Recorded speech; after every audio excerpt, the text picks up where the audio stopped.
Children, and now in this video we will be discuss about the transforming principles. Actually यहाँ हम ये discuss करेंगे कि कैसे प्रूव हुआ कि डीएनए जेनेटिक मटेरियल है, राइट? ऐसे ही नहीं मान लिया गया था कि डीएनए जो है जेनेटिक मटेरियल कैरी करता है और पेरेंट्स और प्रोजेनी के कैरेक्टरिस्टिक सेम होने का कारण डीएनए है। ये पता चला कई सेट ऑफ एक्सपेरिमेंट से। So we are going to discuss about those transforming principles. इसमें सबसे पहला एक्सपेरिमेंट है Griffith experiment. So Griffith's experiment was done to check DNA is a genetic material. ये एक्सपेरिमेंट इसलिए किया गया क्योंकि ये चेक करना चाहते थे कि डीएनए इज जेनेटिक मटेरियल, और इन्होंने प्रूव कर दिया बाद में कि डीएनए ही जेनेटिक मटेरियल की तरह काम करता है। So first transforming principle was given by Griffith experiment. अब देखें इसमें क्या था। ये वो पहला एक्सपेरिमेंट था जिसे कहा गया Griffiths experiment of transformation. There was a scientist called as Frederick Griffith who performed this experiment in 1928 in Streptococcus pneumoniae। अब ये Streptococcus pneumoniae क्या है? ये जो है निमोनिया कॉज करता है माइस में, मतलब चूहों में निमोनिया बीमारी करता है। And the name of this is Streptococcus pneumoniae। ये Streptococcus pneumoniae दो तरह के होते हैं, मतलब इनके फॉर्म्स दो तरह के होते हैं। एक स्मूथ होते हैं और दूसरे रफ वेराइटी के होते हैं। ये स्ट्रेप्टोकोकस निमोनिया जो है ये दो तरह के होते हैं, एक स्मूथ बॉडीड होते हैं और दूसरे रफ वेराइटी के होते हैं। तो जो स्मूथ वाले होते हैं उनको स्मूथ इसलिए बोलते हैं क्योंकि उनकी बॉडी के ऊपर एक कैप्सूल टाइप का प्रेजेंट होता है जो उनको स्मूथ अपीयरेंस देता है, और दूसरे रफ होते हैं क्योंकि उनकी बॉडी पर कोई कैप्सूल नहीं होता, ऐसा स्मूथ बनाने वाला कैप्सूल नहीं होता, इसलिए उनको रफ बोलते हैं।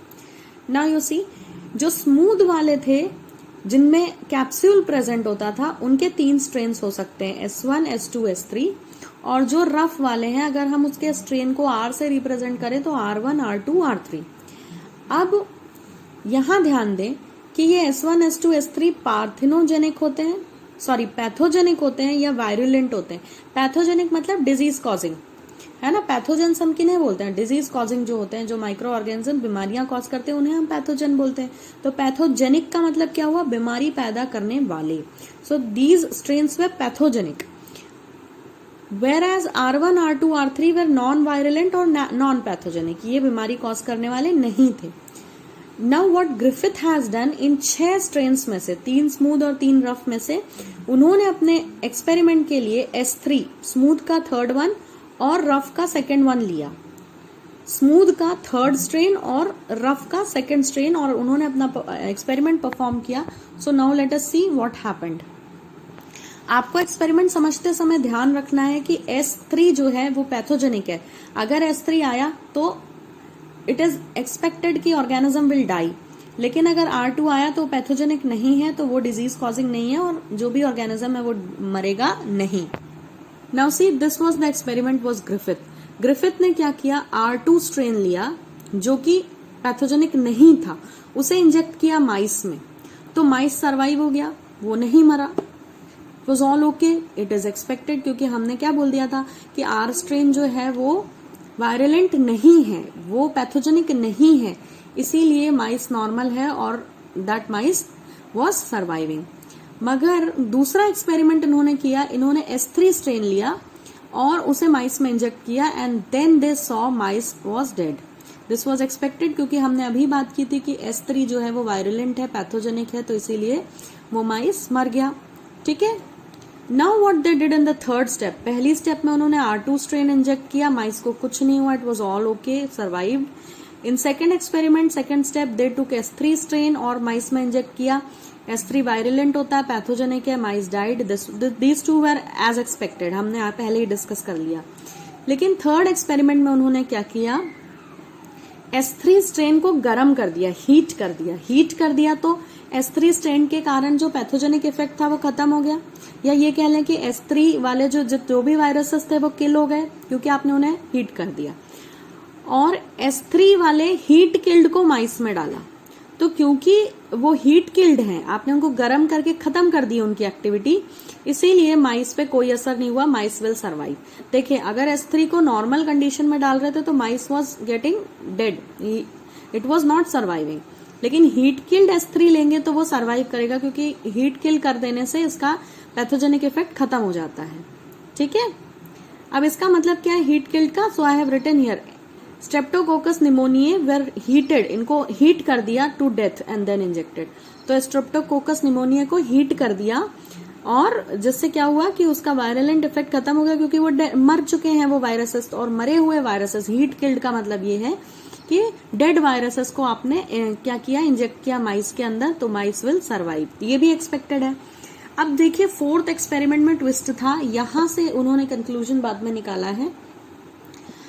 फर्स्ट सेकंड थर्ड स्टेप तो हमें क्लियर समझ आ गई। अगर हमें नेचर पता हो कि आप S3 डाल रहे हो, अगर S3 लाइव है तो माइस विल बी किल्ड, अगर R2 डाल रहे हो तो माइस विल नॉट बी किल्ड, क्योंकि वो पैथोजेनिक नहीं है।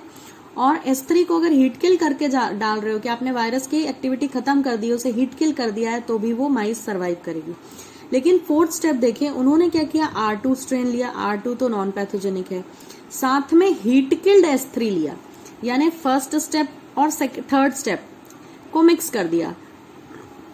R2 लिया, नॉन वायरलेंट है, ये नहीं मारता माइस को, और हीट किल्ड वाला भी नहीं मारता। ठीक है, तो जब दोनों ही ये नहीं मारते तो इनको मिक्स करके अगर माइस में इंजेक्ट करे तो भी माइस को नहीं मारना था, क्योंकि ये भी नहीं मारता और ये भी नहीं मारता है। तो एक्सपेक्टेड क्या था, माइस शुड सर्वाइव, लेकिन हुआ क्या, actually reality was mice was dead. Right, ये अकेले अकेले जब होते हैं, R2 अकेला होता है और when it is injected in mice, mice को कुछ नहीं होता। वैसे ही हीट किल्ड S3 से भी माइस को कुछ नहीं होता, लेकिन इनको मिक्स कर दे तो माइस वाज डेड। एक्सपेक्टेड क्या था, should not be dead, but reality क्या है, माइस is dead.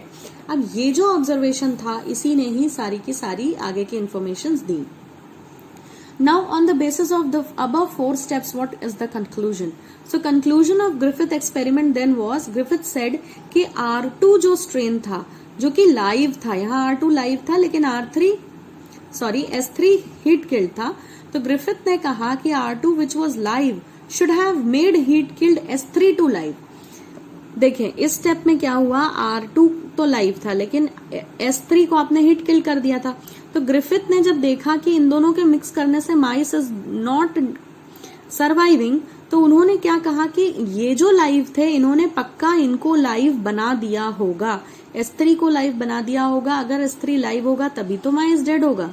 Right, now you see, so what Griffith was concluding, Griffith was saying कि हो सकता है कि ये R2 जो लाइव थे, इन्होंने इस हीट किल्ड S3 को भी लाइव कर दिया हो, कुछ ऐसी एक्टिविटी हुई हो इन दोनों के बीच में कि इसके लिविंग होने के कारण ये भी जो हीट किल्ड थे ये अलाइव हो गए हो, जिसके कारण जो है माइस वाज डेड। पर ये कोई प्रॉपर कंक्लूजन नहीं था। ठीक है, so any proper conclusion for considering DNA as genetic material was not done, was not proved. अब इतनी बातों से ये तो नहीं कहीं से पता चला कि डीएनए जो है वो जेनेटिक मटेरियल था, या डीएनए के कारण इंफॉर्मेशन पास होती है। Now what happened, after many years of the Griffith experiment, 3 more scientists have carried forward Griffith work। अब ग्रिफिथ ने इतना काम करके ये कंक्लूजन देके बात खत्म की, मगर इससे कहीं भी ये प्रूव नहीं हो रहा था कि जो है डीएनए ही जेनेटिक मटेरियल है। तो इनके वर्क के बाद, ग्रिफिथ के एक्सपेरिमेंट के 16 इयर्स बाद, somewhere in 1944, there were 3 scientist, Avery, MacLeod and McCarty. They have redid the Griffith experiment. इन्होंने ग्रिफिथ के एक्सपेरिमेंट को फिर से किया और फिर कंक्लूजन दिया, which we will discuss. So what we have studied, Griffith के एक्सपेरिमेंट नंबर 4, स्टेप नंबर 4 से हमने क्या देखा था, R2 लाइव और S3 हीट किल्ड को मिलाकर माइस को इंजेक्ट करने से माइस वाज गेटिंग डेड। राइट, तो इन तीनों साइंटिस्ट ने, जिनके नाम अभी लिए आपने, उन तीनों ने इस चीज को ऑब्जर्व किया और उन्होंने एक सरप्राइजिंग चीज इसमें ऑब्जर्व की। इन्होंने ये देखा कि ग्रिफिथ के एक्सपेरिमेंट में तो उन्होंने S3 हीट किल्ड यूज किया था, मगर S3 हीट किल्ड को R2 लाइव से मिलाकर माइस में डालने के बाद जो माइस डेड हुआ, उसका ऑब्जर्वेशन करने पे उन्हें पता चला कि उन्हें S3 लाइव कंडीशन में मिले। हमने तो हीट किल्ड इंजेक्ट किए थे S3, मगर माइस की बॉडी में क्या मिले, माइस की बॉडी में लाइव S3 टाइप मिला। ठीक है, सो इन्होंने इसका एक्सप्लेनेशन कैसे दिया, दे सेड कि heat killed S3 can not become alive. जिन्हें आपने मार दिया है, हीट करके किल कर दिया है, वो वायरस तो जिंदा हो नहीं सकते। इसका मतलब यहाँ पर R2 ने स्टिमुलेट किया होगा कैप्सूल S3 के प्रेजेंस के कारण R2 ने जो है अपनी बॉडी के चारों तरफ कैप्सूल बना लिया होगा और वो R2 से S3 में कन्वर्ट हो गए होंगे। ठीक है, सो बेसिकली इन्होंने अपने स्मूथ स्ट्रेन को रफ में कन्वर्ट कर लिया होगा by developing capsule. So they called it as transformation, और इन्होंने इसी को किस चीज को, R2 जो स्मूथ वाले थे, रफ वाले थे, R2 वेर रफ, तो रफ जो थे उन्होंने हीट किल्ड S3 की प्रेजेंस में अपनी बॉडी के चारों तरफ कैप्सूल बनाकर रफ 2 क्या हो गए, वो स्मूथ में ट्रांसफॉर्म हो गए। तो इसी ट्रांसफॉर्मेशन के कारण जो है माइस वाज गेटिंग डेड, और इसी को जो है साइंटिस्ट ने क्या कहा, ट्रांसफॉर्मेशन। ट्रांसफॉर्मेशन का मतलब बदल जाना, चेंज हो जाना। So now they use certain enzymes, अब इन्होंने कुछ एंजाइम्स यूज किए अपने एक्सपेरिमेंट के दौरान, जिससे बाद में जाके प्रूव हुआ कि डीएनए ही जेनेटिक मटेरियल था। तो they used 3 enzymes. The first was proteases. Proteases कौन सा एंजाइम है, वो एंजाइम जो प्रोटीन को डिस्ट्रॉय कर देता है, लेकिन जब इन्होंने एंजाइम प्रोटीएज यूज करके ऊपर वाले एक्सपेरिमेंट किए तो भी रिजल्ट सेम आया, उनको कोई नया रिजल्ट नहीं मिला। ठीक है, इसका मतलब उन्होंने कह दिया कि अगर रिजल्ट सेम आ रहा है मतलब protein was not responsible for the transformation. Then they used RNase, उन्होंने दूसरा एंजाइम यूज किया, दैट वाज आरएनएज, फिर भी रिजल्ट सेम आया ग्रिफिथ एक्सपेरिमेंट वाले एक्सपेरिमेंट का। So then it means this is also proved कि RNA is also not the responsible thing for the observation which you have seen. Then at the last, what they did after using proteases, RNAs, when the results were same, the third trial they used the enzyme DNase. उन्होंने enzyme use किया DNase, जो DNA को destroy करता है। तो DNA को destroy करने वाला एंजाइम जब यूज किया तो डीएनए डिस्ट्रॉय हो गए होंगे, और इस बार रिजल्ट सेम नहीं मिला।